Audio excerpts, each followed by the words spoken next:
नमस्कार दोस्तों, हमारे YouTube चैनल जिग्नेश नेटवर्क में आपका स्वागत है। जब कभी जंगल के दो खूंखार जानवरों का जिक्र होता है तो आंखों के सामने इनके खतरनाक चेहरे अपने आप ही आ जाते हैं। जहाँ शेर जंगल का राजा और अपने रुतबे के लिए है जाना जाता है, तो वही बाघ बेहद ताकतवर है जिसका सामना करना किसी जानवर के लिए आसान नहीं है। आप इन दोनों शिकारी जानवरों को अलग अलग तो शिकार करते हुए देखा ही होगा, लेकिन क्या आपने कभी सोचा है कि अगर इन दोनों के बीच लड़ाई हो जाए तो जीत किसकी होगी? क्या शेर बाघ को मार गिराएगा?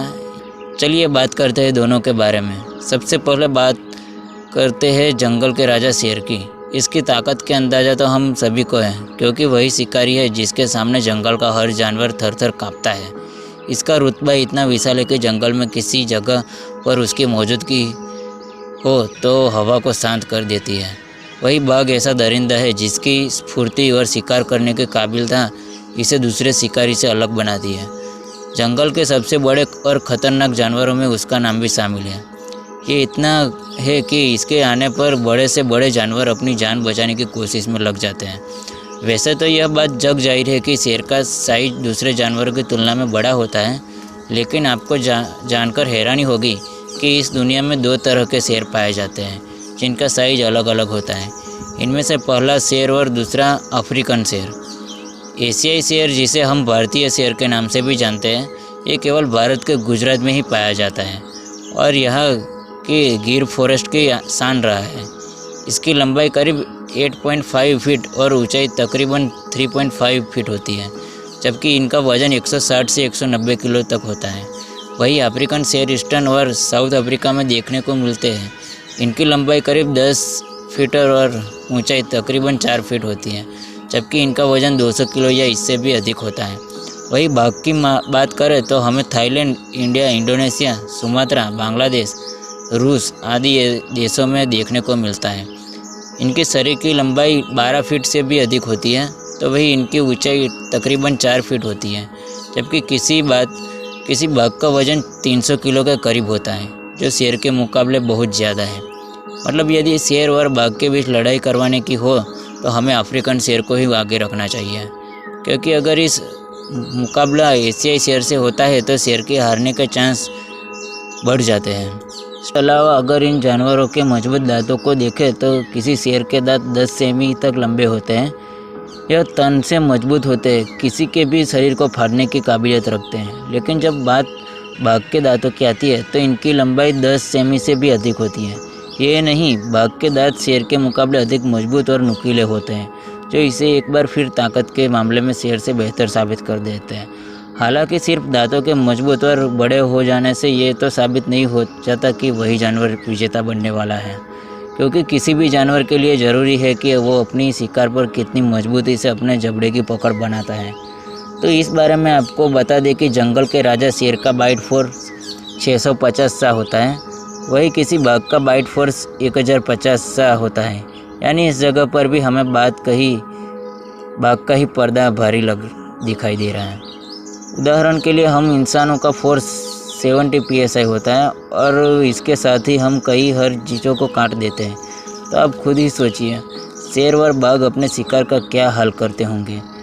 वैसे शेरों के बारे में बात मशहूर है कि जब ये शिकार के लिए निकलते हैं तो अपने साथ पूरा झुंड लेकर निकलते हैं। इनके इस झुंड को प्राइड कहा जाता है। तो वही बात बाघ के ही शिकार करने चला जाता है, क्योंकि वो अपने एरिया में किसी और बाघ को नहीं आने देता। ताकत का भी अंदाज़ा है और वो जानता है कि शिकार उससे बच नहीं पाएगा।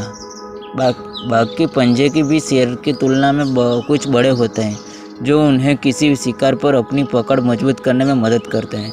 यही नहीं, जहाँ कोई शेर 12 फीट ऊंचाई तक चल सकता है तो वही बाघ की इस मामले में शेर से 2 कदम आगे है और करीब 15 फीट ऊंची छलांग लगाने में उस्ताद हैं। शेर के मुकाबले बाघ न बल्कि साथ ही आक्रामक भी है।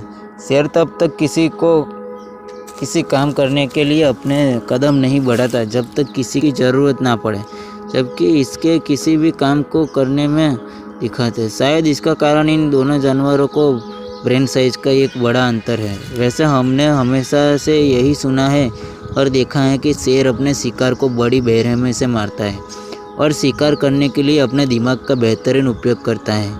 लेकिन आपको ये बात जानकर हैरानी हो सकती है कि शेर का दिमाग बाघ के दिमाग के मुकाबले में छोटा होता है। यानी आप यह भी कह सकते हैं कि बाघ किसी शेर से अधिक बुद्धिमान होता है। अब अगर इन सब चीज़ों को एक साथ मिलाकर देखा जाए तो ये कहना गलत नहीं होगा कि बाघ का पल्ला भारी है, लेकिन किसी जन्म के लिए केवल इतना ही काफ़ी नहीं होता। इसलिए हम भी कोई जल्दबाजी नहीं करते हैं और इनके बारे में थोड़ी और जानकारी लेने के बाद ही इस फैसले पर पहुंचने की इन दोनों की लड़ाई में जीत किसकी होगी। अटैकिंग स्ट्रेटजी आपने शेर और बाकी कई क्वालिटी इस पर तो नज़र डाल ही ली है, लेकिन अगर इनकी अटैकिंग स्ट्रेटजी की बात की जाए तो शायद से नाइंसाफ़ी होगी। वैसे बाघ और शेर की हो तो इनके केस में आपको ये देखने को मिलेगा कि इनका हमला अपने शिकार पर बेहद दमदार होता है। यह अपने शिकार को देखते ही उसे पर झपटता है और उसे पकड़ ही दम लेता है। अटैक करने के लिए ज़्यादातर एक ही तरीके को अपनाता है, जिसमें अपने शिकार को उसकी गर्दन से पकड़कर ज़मीन पर गिरा देता है और तब तक अपने चबाड़े से आज़ाद नहीं होने देता जब तक कि उसके शिकार की जान ना निकल जाए। जब ये शिकार करने के लिए दौड़ता है तब इसे देखकर ही इसकी ताकत का अंदाज़ा हो जाता है। आपको जानकर हैरान होगी कि इतने भारी भरकम शरीर के बाद भी शेर 80 किलोमीटर प्रति घंटे की स्पीड से दौड़ सकता है। यह अपना पेट भरने के लिए दूसरे जानवरों का शिकार तो करता ही है, लेकिन कभी कभी तो इसका मुकाबला अपने हुकूमत को बराबर रखने के लिए दूसरे प्राइड के शेर को भी हो जाता है। ऐसे में दो शेर एक दूसरे के खून के प्यासे हो जाते हैं और जब तक उनमें कोई एक शेर हार नहीं मान लेता, जब तक रुकने का नाम नहीं लेते, तो वही बात की जाए अपने शिकार को पकड़ने का स्टाइल थोड़ा डिफरेंट होता है। ये पहले जंगल में बैठकर अपने शिकार को देखता है और फिर धीरे धीरे उसकी तरफ बढ़ने लगता है। फिर उसके बाद जैसे ही एक सही मौका आता है ये शिकार पर अपनी पूरी ताकत के साथ टूट पड़ता है। शेर की तरह ही इसकी स्ट्रेटजी शिकार को उसकी गर्दन से पकड़कर धूल चटाने की होती है। हालांकि इसकी स्पीड शेर के मुकाबले कम होती है और यह 65 किलोमीटर प्रति घंटे की स्पीड से दौड़ लगा सकता है।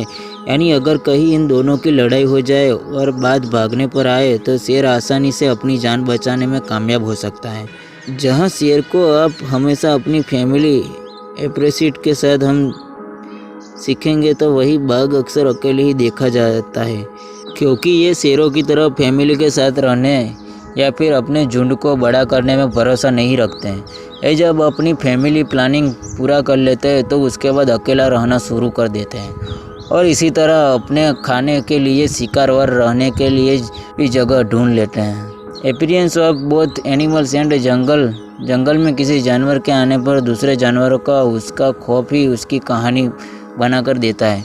शेर की बात करें तो जब ये शिकारी किसी जगह कदम रखता है तो इसका पूरा ग्रुप इसके साथ चलता है, तो वही उसकी गर्दन के आसपास लहराते हुए बाल इसके लुक और भी खतरनाक बना देते हैं। इन बालों के कारण इसे देखकर ही डर के माहौल पैदा हो जाता है और जंगल के हर जानवर का सर अपने आप राजा के सामने झुकने लगता है।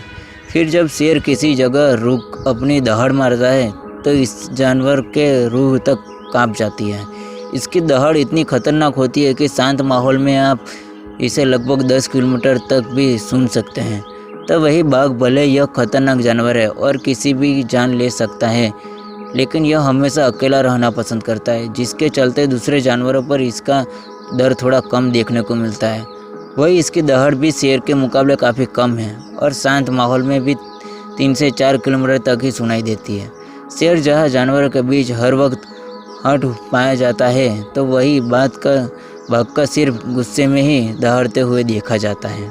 वही lion is king of jungle not tiger. शेर और बाघ के बारे में इतनी बातें जानने के बाद किसी की भी मन में सवाल आता लाजमी है कि अगर बाघ लगभग सभी बाघों से शेर में आगे है, जंगल के राजा शेर, क्योंकि अगर बाघ लगभग सभी बातों में शेर से आगे है तो जंगल के राजा शेर क्यों कहलाता है? तो इसका एक सीधा सा जवाब है, हमें समझ आता है, वह यह है कि केवल बड़ा शरीर होने या ताकत अधिक होने से आप कहीं के राजा नहीं बन जाते हैं। जंगल का राजा बनने के लिए सबसे ज़रूरी होता है दूसरे जानवरों को आपका डर, आपका रुतबा, आपकी मजबूत पकड़ और दिल दहला देने वाली दहाड़, जिसके सामने कोई चाहकर भी अपना मुंह ना खोल पाए। इन्हीं सब कर्म से शेर के जंगल का राजा कहा जाता है, बाघ को नहीं। क्योंकि भले ही बात किसी शेर के सामने हर चीज़ में आगे है, लेकिन जब बात राज करने की आती है तो वो शेर को टक्कर देने के मामले में भी वह पीछे है। बाघ वो जानवर है जो अकेला चलने में भरोसा करता है, तो शेर वो शिकारी है जिसमें ग्रुप को बांधकर रखने की ताकत है। यही वजह है कि शिकार करने में ज़्यादातर कम शेरनी की जिम में होता है। हालांकि जब शिकार को खाने की बारी आती है तो उसे पर शेर का ही है। अब तो आप जान ही गए होंगे कि शेर ही क्यों जंगल का राजा है। चलिए वक्त आ गया है इन दोनों के बीच विजेता का चुनाव करने का। तो आपको बता दें कि किसी भी लड़ाई में सबसे पहले शिकार पर अपनी पकड़ और यह जान चुके हैं कि दोनों अपने शिकार को उसके गर्दन से पकड़ते हैं। लेकिन यह शेर को अपनी गर्दन पर मौजूद बालों का फ़ायदा मिलता है, क्योंकि जब बाघ उसे पकड़ने की कोशिश करता है तो उसकी गर्दन तक पहुंचने में भी उसे बहुत मशक्क़त करनी पड़ती है। लेकिन वही अगर शेर का जबड़ा बाघ की गर्दन तक पहुंच जाता है तो वो उसे पकड़ने में बिल्कुल देर नहीं लगाता है। हालांकि यह बाघ का बड़ा और वजनदार शरीर शेर को मार देने में काफ़ी कम आता है। उसके दांत बड़े और नुकीले हैं और उसका भारी भरकम शरीर शेर को माफ देने के काबिल नहीं रखता। इसलिए तो बाघ और शेर की लड़ाई में अधिकतर जीत पक्की होती है। लेकिन आपको क्या लगता है कि इन दोनों में जीत किसकी होगी, जंगल के राजा शेर की या फिर तुरंत हर शिकारी बाघ की? हमें कमेंट्स में ज़रूर बताइए। अगर आपको ये वीडियो अच्छी लगे तो वीडियो को लाइक और चैनल को सब्सक्राइब करना ना भूलें। साथ में बेल आइकन को भी